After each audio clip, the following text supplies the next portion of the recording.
అమరావతి పనుల్ని పునఃప్రారంభించేందుకు ప్రధాని మోదీ ఏపీకి వస్తున్న సందర్భంగా భారీ ఏర్పాట్లు చేస్తోంది ప్రభుత్వం. అమరావతిలో మోదీ రోడ్ షో ఉండనుంది. కార్యక్రమానికి 5 లక్షల మంది వచ్చే అవకాశం ఉందని ప్రభుత్వం అంచనా వేస్తోంది. ఈ కార్యక్రమానికి జగన్ను కూడా ఆహ్వానిస్తామన్నారు మంత్రి నారాయణ.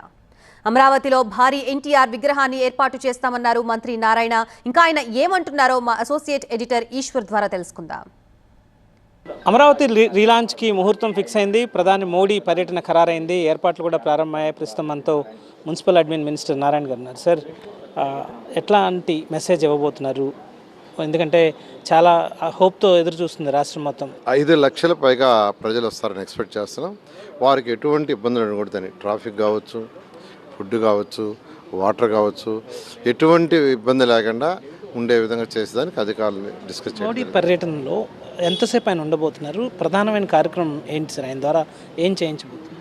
యాక్చువల్గా ఎయిర్పోర్ట్లో 3 గంటలు దిగుతారండి. అది టెంటేటివ్ ప్రోగ్రాము. తర్వాత అక్కడి నుంచి అమరావతి క్యాపిటల్ సిటీకి హెలికాప్టర్లు వస్తారు. వచ్చిన తర్వాత 1.2 కిలోమీటర్ రోడ్ షో ఉంటుంది.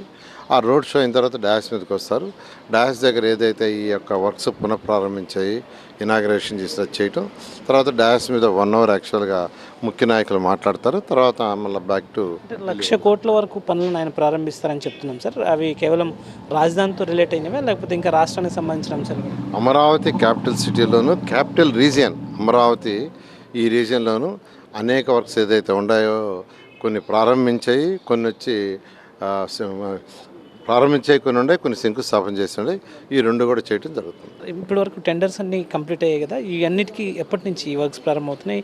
అదే రోజు నుంచి అమరావతి రీబిల్డింగ్ కార్యక్రమం స్టార్ట్ అవుతుంది మోడీ వచ్చి వెళ్ళిన తర్వాత నుంచి? దాదాపు 42,000 కోట్ల వర్క్స్ యాక్చువల్గా L1 కూడా ఇచ్చేయడం జరిగిందండి. వాళ్ళందరూ దానికి సంబంధించిన మ్యాన్ పవర్, మిషనరీ, ఆ వర్కర్స్ ఉండడానికి కావాల్సిన ఏర్పాట్లు అవన్నీ చేసుకుంటున్నారు. ఇవన్నీ కూడా యాక్చువల్గా 2వ తేదీ యాక్చువల్గా ప్రధానమంత్రి యాక్చువల్గా శంకుస్థాపన చేయగా అన్ని వర్క్స్ కూడా ఇమీడియట్గా జగన్మోహన్ రెడ్డిని ఇన్వైట్ చేస్తున్నారా? ఖచ్చితంగానండి. ప్రతిపక్షంలో ఉన్న ఎవరున్నా ఇది గవర్నమెంట్ ఫంక్షన్. ప్రతి నాయకుడిని వ్యక్తిగతంగా మీరు ఏమైనా ఇన్వైట్ చేస్తారా, లేకపోతే ఆయనకి ఒక ఫార్మల్ మెసేజ్ ప్రకారం యాక్చువల్గా ఇన్వైట్ చేయడం జరుగుతుంది. స్టాచ్యూ ఆఫ్ యూనిటీ లాగా ఎన్టీఆర్ విగ్రహం పెట్టబోతున్నామా? ఎంత హైట్లో ఉంది? ఎన్టీఆర్ విగ్రహాన్ని యాక్చువల్ 2014-19 పెట్టడానికి అన్నీ చేసామండి. అయితే ప్రభుత్వం వాళ్ళు ఆగిపోయింది. మళ్ళీ ఇప్పుడు దాన్ని యాక్చువల్గా టెండర్లు పిలిచి దాని మీద ప్లాన్ చేస్తున్నాం. ఎంత హైట్ ఏందనేది ఇంకా నిర్ణయించలేదు. కన్సల్టెంట్ని ఫైనలైజ్ చేసిన తర్వాత అది టేకప్ చేయడం జరుగుతుంది.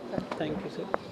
ఇది దాదాపు రాజధానితో పాటు రాజధాని సమీప ప్రాంతాల్లో ఉన్న ఔటర్ రింగ్ రోడ్డు కావచ్చు, లేకపోతే ఇన్ఫ్రాస్ట్రక్చర్ డెవలప్మెంట్కి సంబంధించి కావచ్చు, దాదాపు 1,00,000 కోట్ల రూపాయల విలువైన పనులకి ప్రధాని మోడీ చేత ప్రారంభోత్సవం చేయబోతున్నాం. ఇప్పటికే L1 ప్రక్రియ కూడా పూర్తయింది కాబట్టి వాళ్ళందరూ కార్యక్రమాలను ప్రారంభించడానికి అవసరమైన ఏర్పాట్లు చేసుకున్నారు. వీళ్ళంత త్వరలోనే రాజధాని రీలాంచ్ పూర్తయిన తర్వాత రీబిల్డింగ్ కూడా స్టార్ట్ అవుతుందని నారాయణ చెప్తున్న నేపథ్యం కనిపిస్తుంది. అశోక్తో ఈశ్వర్, TV9 విజయవాడ నుంచి.